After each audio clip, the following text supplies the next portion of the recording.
This is the single greatest attack on democracy, on the ability to vote in Texas in more than a decade. This legislation is not only about voter suppression, it's about voter intimidation. If AT&T can convince folks to upgrade a phone every few months, certainly they can convince folks that voter suppression is bad. And with that, Democrats and voting rights activists lay out their plan to stop an election integrity bill in Texas. Good morning and welcome to ETX Covered. I'm David Littman.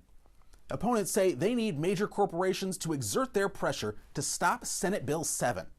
So what is it and what does it do? It bans changes that we saw last fall and more. No more 24-hour voting. Early voting locations have to keep the same hours. It bans the drive-through voting that Harris County tried in 2020. It gives partisan poll watchers more power, including the ability to film anything they think is suspicious, as well as voters who need assistance.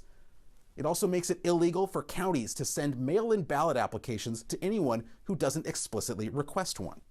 Lieutenant Governor Dan Patrick made Senate Bill 7 one of his priority bills this session, and he defended it against claims that it limits the ability of minorities to vote. Senate Bill 7 is about voter security, not about voter suppression. And I'm tired of the lies and the nest of liars who continue to repeat them. Its authors say SB 7 will prevent voter fraud and increase penalties on people who cheat. Several parts of it are direct responses to changes that Harris County made that led to record voter turnout last November. So joining us now to talk about the bill is former Harris County Clerk Chris Hollins. Chris, thanks so much for being on the show today. Hey, David, thanks so much for having me. It's a pleasure to be here. First, as we talk about Senate Bill 7 and House Bill 6, what are some of the key elements of those bills that you think are harmful to voters?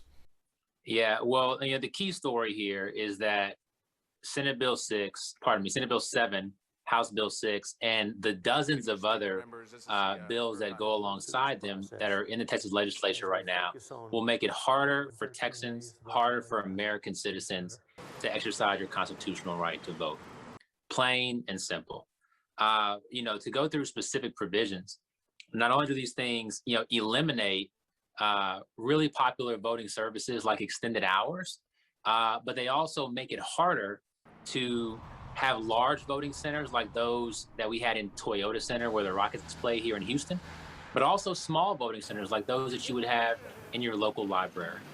During the time of the pandemic, we paid extra attention to making sure that our seniors could vote in a way that was safe for them.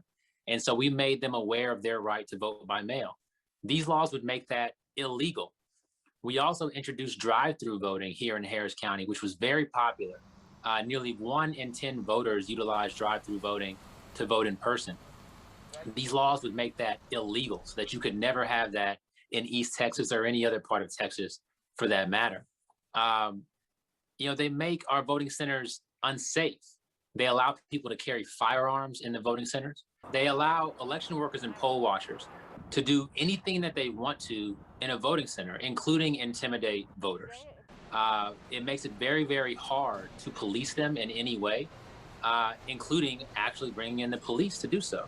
And that's just not good for Texas. We know that we have a history in this state of voters being intimidated, whether that's with guns, with signs or other forms of pressure. And these laws allow these poll watchers to come in and do things that they shouldn't be able to do in voting centers. The voting center should be a place for you as a voter to exercise that sacred and fundamental right to participate in our democracy without interference by anyone. And these laws make that impossible. One of the main criticisms that we hear about these bills is that not only would they limit the ability of Texans to vote, they would especially hurt the ability of minorities to vote.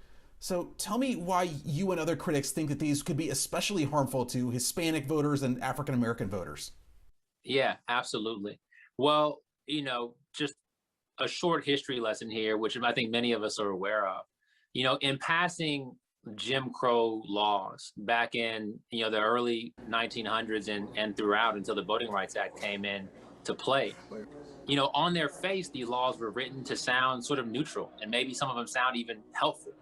But once you dig into the effects of them, that's when you see the effects that they could have on minority communities. And in fact, their intention is to make it harder for Black and brown people and younger people to cast their ballots.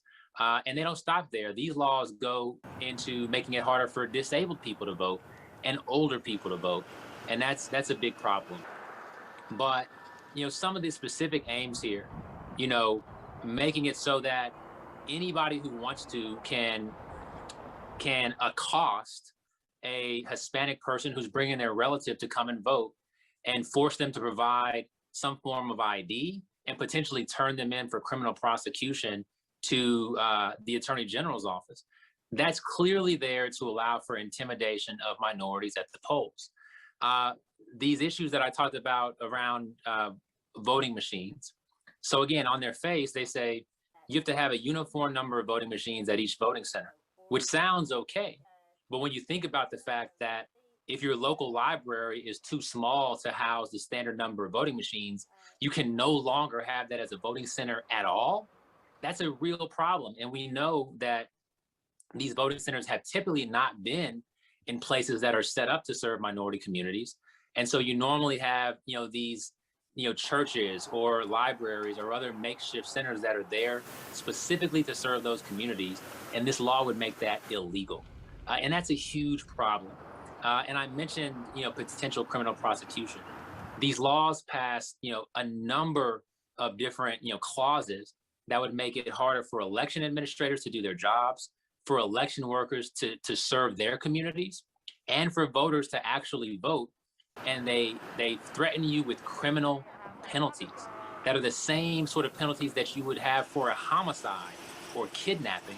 And that makes no sense. And it's there specifically to intimidate you.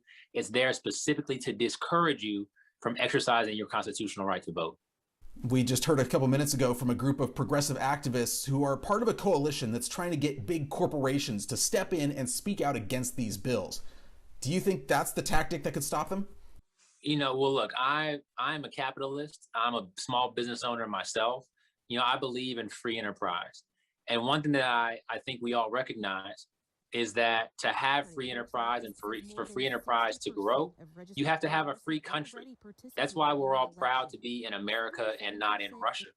But to have a free country, you have to have free and fair elections. And that means citizens having easy access to the polls, not having obstacles in their way, not being intimidated when they go to exercise their rights. And so our companies have to take notice of that.